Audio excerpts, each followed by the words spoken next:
دیکھیے عام طور پر زندگی میں انسان کا سر اوپر رہتا ہے اور دل نیچے ہوتا ہے، یعنی عام حالت میں انسان کھڑا ہے، چل رہا ہے، لیٹا ہوا ہے، بیٹھا ہے یا ٹیک لگا کر بیٹھا ہے، انسان کا دل نیچے ہے، سر اوپر ہے۔ لیکن جب انسان حالت سجدہ میں ہوتا ہے تو وہ فقط سجدے کی حیت ہے جب انسان کا دل اوپر ہو جاتا ہے اور سر نیچے ہوتا ہے۔ دیکھیے انسان کے جسم کے اشرف اعضاء کا تعلق انسان کے سر سے ہوتا ہے۔ انسان دماغ سے سوچتا ہے تو دماغ کا تعلق بھی سر سے ہے، زبان سے بولتا ہے تو زبان کا تعلق بھی سر سے ہے، آنکھوں سے دیکھتا ہے، آنکھوں کا تعلق بھی سر سے ہے، ناک سے سونگھتا ہے، ناک کا تعلق بھی سر سے ہے، کانوں سے سنتا ہے تو کانوں کا تعلق بھی سر سے ہے، زبان سے چکھتا ہے، زبان کا تعلق بھی سر سے ہے۔ جب انسان اپنے سر کے ساتھ ان تمام کو اللہ جل وعلا کی بارگاہ میں حالت سجدہ میں جھکا دیتا ہے تو اس وقت اللہ جل وعلا انسان کے دل کو بلندی عطا فرماتا ہے، جو انسان کے دل ہی کا حق ہے، اور یہی انسان کے دل کا اصل مقام ہے، کیونکہ دل تو بادشاہ ہے نا، اور باقی جسم اس کی سلطنت ہے۔ دل بلند ہے، دل اعلیٰ ہے، دل عرفہ ہے، دل بادشاہ ہے، اور باقی جسم، باقی اعضاء اس کی سلطنت ہیں۔ یہاں تک کہ انسانی عقل اور دماغ اور یہ قوت عقلیہ مفکرہ یہ بھی اس بادشاہ دل کی سلطنت ہیں، یہ وزیر کی حیثیت رکھتے ہیں۔ جب حضرت انسان اپنی عقل سے اللہ جل وعلا کو سمجھ نہیں پاتا، اپنی آنکھوں سے اللہ جل وعلا کو دیکھ نہیں پاتا، اپنے کانوں سے اللہ کو سن نہیں پاتا، ناک سے سونگھ نہیں پاتا، زبان سے چکھ نہیں پاتا، اور بالآخر تھک ہار کر ان تمام اعضاء کو اس کے در پر جھکا کر یہ اعتراف کر رہا ہوتا ہے کہ مولا مجھے اپنی عقل و شعور اور اپنے علم و ادراک پر بہت ناز تھا، لیکن سب کچھ تیری بارگاہ میں گرا کر آج اپنی کمزوری کا اعتراف کرتا ہوں، تو اس وقت اللہ جل وعلا حضرت دل کو بلندی عطا فرماتے ہیں اور دل کو اس کے اصل مقام پر لا کر یہ پیغام دیتا ہے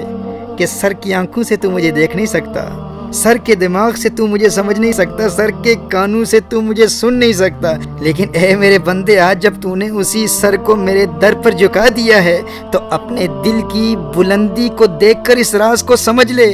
کہ تو مجھے اپنے ماتھے کی آنکھوں سے نہیں دیکھ سکتا لیکن دل کی آنکھوں سے دیکھ سکتا ہے، سر کے کانوں سے تو مجھے سن نہیں سکتا لیکن دل کے کانوں سے تو میرے کلام کو محسوس کر سکتا ہے، شرط یہ ہے کہ تیرا دل بلند رہے۔ دیکھیے سجدے کی یہ حیت ایک سمبولک ایکسپریشن ہے، یعنی یہ دل کی بلندی کی ایک تمثیلی علامت ہے، کیونکہ ہمارے سینے کی بائیں جانب جو ایک صنوبری شکل کا ایک گوشت کا ٹکڑا جو جسم میں خون سرکولیٹ کرتا ہے، خون پمپ کرتا ہے، ہر چند کہ وہ حقیقی دل نہیں ہے۔ حقیقی دل تو ایک روحانی ربانی لطیفہ ہے، لیکن اس قلب حقیقی کا جسمانی قلب سے بڑا گہرا تعلق ہوتا ہے۔ محترم اس پر غور کیجیے گا، سجدے کی حالت میں اللہ جل وعلا اس جسمانی دل کو بلند کر کے ہمیں یہ پیغام دیتا ہے کہ یہی حالت سجدہ ہے جس میں تیرا روحانی دل بھی بلندیوں میں پرواز کر رہا ہوتا ہے۔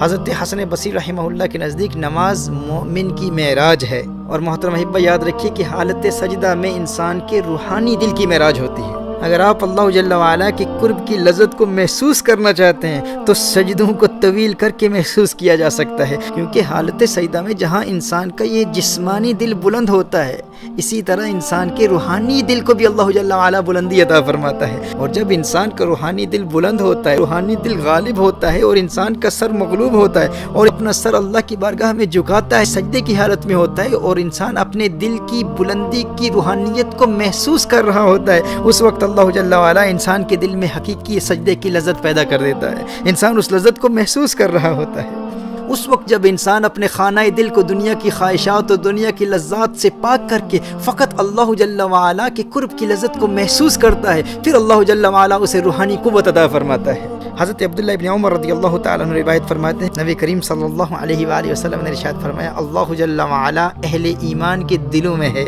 اسی طرح ایک حدیث قدسی میں اللہ جل وعلا ارشاد فرماتا ہے کہ میں اپنے زمین و آسمان میں نہیں سماتا بلکہ اپنے بندائے مومن کے دل میں سماتا ہوں۔ سبحان اللہ۔ محترم احبہ سوال یہ پیدا ہوتا ہے کہ وہ رب جو جسم و جسمانیات سے پاک ہے وہ انسان کے دل میں کیسے سما سکتا ہے؟ تو یاد رکھیے انسانی دل اللہ جل وعلا کے قرب کی لذت کو محسوس کرتا ہے، اور لذت کا یہ احساس حالت سجدہ میں درجہ کمال پر ہوتا ہے، کیونکہ سجدہ انسانی دل کو روحانی غلبہ عطا فرماتا ہے۔ اسی لیے تمام نماز میں حضوری قلب کے حصول کے لیے اور نماز میں لذت حاصل کرنے کے لیے، نماز میں خشوع و خضوع حاصل کرنے کے لیے سجدوں میں لذت حاصل کرنا ضروری ہے۔ سجدوں کو طویل کرتے ہوئے اللہ جل وعلا کی بارگاہ میں مناجات کے ذریعے اس کریم رب سے راز و نیاز کی باتیں کرتے ہوئے حالت سجدہ میں روحانی اور وجدانی کیفیات حاصل کرنا ضروری ہے، اور ان تمام روحانی کیفیات کو درجہ کمال تک پہنچانے کا ذریعہ سجدہ ہے۔ تھوڑی سی محنت کے ساتھ انسان حالت سجدہ میں ان لذات اور روحانی کیفیات کو محسوس کر سکتا ہے۔ اور نماز کا اصل مقصد ہی یہی ہے، نماز کا اصل مقصد اللہ جل وعلا کا قرب اور اللہ جل وعلا کی یاد ہے۔ قرآن کریم میں اللہ جل وعلا نے ارشاد فرمایا وَأَقِمِ الصَّلَاةَ لِذِكْرِي، نماز قائم کرو میری یاد کے لیے۔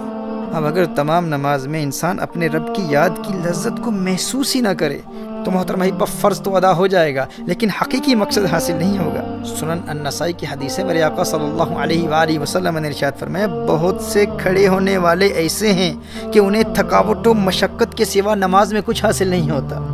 کیونکہ وہ نماز میں اللہ جل وعلا کے قرب کی لذت کو محسوس کرنے کی کوشش ہی نہیں کرتے۔